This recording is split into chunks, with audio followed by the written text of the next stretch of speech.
બપોરામાં ગવાર ને બટેટાનું ગોળવાળું શાક બનાવવાનું છે. આ જો તેલ છે એ થઈ ગયું. રાયુનો વઘાર મારી દઈએ. હિંગ નાખી દીધી અને આ જીરું નાખી દીધું.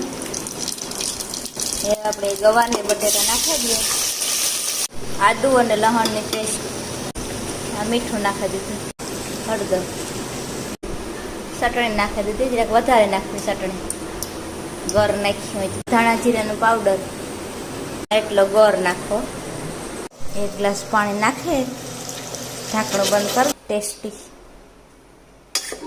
માપનું પાણી થોડુંક રાખ્યું. રોટલો સુરેન ખાવું હોય તો ખાવા થાય ને આ બને રોટલા. તો હાલો બપોરા કરવા. વિડીયો ગમે હોય તો લાઈક કરી દીજો અને ચેનલને સબસ્ક્રાઈબ કરી દીજો.